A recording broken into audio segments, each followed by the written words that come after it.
Aliados de Bolsonaro seguiram nas tratativas golpistas já com Lula no poder. O quão grave, Maza, são essas revelações? E você acha que as Forças Armadas ainda precisam de uma reformulação? Boa noite, Tarnan. Boa noite, pessoal que acompanha a gente. Pois é extremamente grave, principalmente se a gente levar em consideração que muitos desses militares seguiam em funções de Estado, né? E muitos deles, inclusive, às vezes envolvidos, né? Com equipes de segurança que prestavam serviço à própria presidência da República, né? Como a gente já viu em alguns casos, não nesses específicos, nessas conversas, mas em outros, né? Aqueles que saíram naquelas primeiras mensagens que foram apreendidas no celular do Mauro Cid. E é muito grave e começa a ficar cada vez mais difícil, né, entender ou levar a sério qual é a linha de defesa do Jair Bolsonaro nesses casos, né? Porque primeiro não existia a minuta do golpe, depois ela existia, mas o Bolsonaro não sabia de nada, depois ele sabia, mas nunca se tratou, né, de um golpe de Estado, depois sabia que se tratava, mas tudo dentro das 4 linhas da Constituição. Agora parece até uma tese de que teria ali um documento que ele teria assinado de alguma forma, né? Enfim, as teses deles não têm parado em pé e até agora, nessas últimas revelações que teve, a gente não teve nenhum momento uma defesa mais consistente atacando diretamente o que foi levantado de provas e de fatos ali que tem como corroborar, né, pela investigação da Polícia Federal. O governo tem insistido muito, o governo não, né, o ex-governo, né, o entorno do Jair Bolsonaro tem insistido nessa tese de que é uma narrativa, tentar descredibilizar as denúncias por ter envolvimento do Alexandre de Moraes, mas não tem tratado, né, da questão do mérito, porque eu acho que parece que a gente ainda está naquele momento lá atrás, quando primeiro aprenderam o celular do Mauro Cid, quando ainda se falava em teorias e ilações, né? As respostas são muito voltadas para esse momento, quando a coisa já avançou para muito além, né? A gente teve planos para execução de autoridades com gente posicionada, que só não foram adiante por causa, né, de circunstâncias alheias à vontade dessas pessoas e inclusive militares que, passado esse período ali no final do ano, né, antes da posse do Lula, lamentando e cobrando e apontando responsabilidades pela coisa não ter saído do papel. Então parece que até agora não houve nenhum esforço da defesa de tentar dar algum tipo de explicação. Quer se fulanizar, levar para aquele fla-flu político, confiando muito na questão de que o eleitorado fiel, mais radical ali do bolsonarismo, vai comprar isso de graça. É irônico até, né, Tarda? A gente viu que numa das mensagens que está nesse relatório aí, 800 páginas do inquérito lá da Polícia Federal, eles chegam até a fazer menção a essas histórias. Tem muitas mensagens que coloca lá o Mauro Cid em linha com esses militares, que eles falam da questão de proliferação de fake news mesmo, porque sabem que esse tipo de coisa ajudava a criar um escudo, digamos assim, para caso a coisa não saísse do papel. A ironia é que tem uma mensagem, inclusive, que um militar lá encaminha para o Mauro Cid uma fake news, né, com relação às urnas. Ele fala, olha, você viu isso aqui, hackers de São Paulo, né? Ele reencaminha ali, meio que acreditando na história, e o Mauro Cid avisa ele, não, essa mentira é nossa, né? Ele assume a autoria, o próprio gabinete ali desse pessoal que estava envolto aí nesse gabinete do ódio, nessa invenção aí de mentiras com relação para descredibilizar o nosso sistema eleitoral, de que tinha produzido aquela informação que o militar, sem cuidado, encaminhava para ele. Então, é muito sério, né?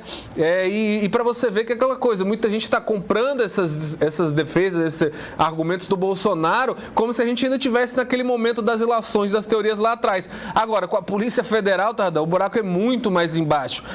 O cerco está se fechando e para muita gente aí já tem prova, né? Por exemplo, com relação ao general Braga Neto, que foi o candidato a vice agora do Bolsonaro na segunda eleição, a coisa está bastante complicada para ele. Até agora não tem nada que comece a explicar o envolvimento e as mensagens que ele colocou ali, inclusive cobrando responsabilidade e instigando militares ali que estavam envolvidos com esse grupo, inclusive contra outros comandantes e gente da alto escalão do Exército ou das Forças Armadas que não apoiou isso. Então, como é que vai ser, né? Fica cada dia mais claro que esse pessoal parece que não entendeu a que ponto a coisa tá e que a gente provavelmente, Tardan, vai ver muita gente aí sofrendo reveses mais graves, assim, do andamento dessas investigações. E a gente, cada vez mais, cada notícia que vem à tona, né, que é divulgada, a gente fica com a impressão de que a gente esteve muito perto mesmo, né, de um golpe de Estado, muito perto. Foi por questão de detalhes.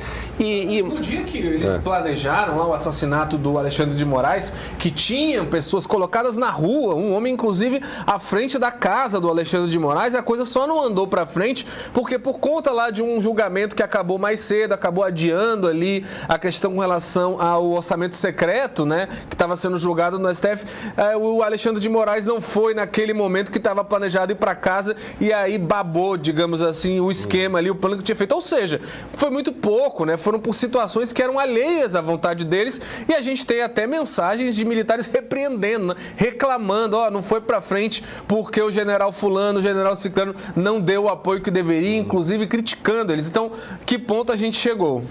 E um deles, né, um desses que não teria apoiado, parece que muitos deles, pelas notícias, né, pelo cenário posto até aqui, parece que muitos deles talvez até dê para dizer que prevaricaram, né, porque não tomaram medidas. A exceção talvez seja lá Freire Gomes, né, que ele teria dito que daria ordem de prisão se recebesse algum comunicado daquele, ou se alguém falasse abertamente sobre isso. Exatamente, o general Freire Gomes, o general Mauro Sérgio também ali, que é muito criticado por eles como se tivesse dado uma covardada, né? Um dos documentos que coloca ali no inquérito da Polícia Federal, inclusive cita o general cearense, né, o Estevão Teófilo, como se tivesse sido que ele era comandante de um dos grupamentos do Exército na época, como se ele tivesse sido chamado, o Mauro Sérgio não está topando, você toparia? E ele disse, eu toparia. Enfim, claro que é aquela coisa importante a gente sempre frisar aqui, que ainda estamos no estágio de inquérito, né, foram indiciados e tudo mais, ainda precisa ter uma denúncia formal da Procuradoria-Geral da República, ver o que se sustenta, o que vai ser, né, transformado em ação penal para as pessoas virarem réus ou não.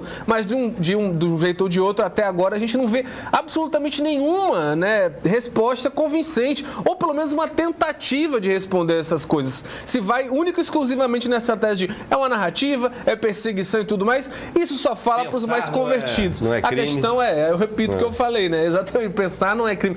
Quem nunca pensou em matar alguém? Eu, pessoalmente, não muito, viu, Tardan? Mas, enfim, isso é outra coisa. Agora, eu acho que essa pessoa ainda não entendeu no estádio que a gente está agora. São 800 páginas de inquérito, é muita prova, é muito indício, é muita coisa ali colocada, gente na rua, georreferenciamento apontando gente na hora X, no lugar X. É muita rafaria, né, Maza? Exatamente, não vai ser dizendo que é uma narrativa, essa palavra que está tão, né, na moda agora por esse pessoal, que vai resolver essa questão toda.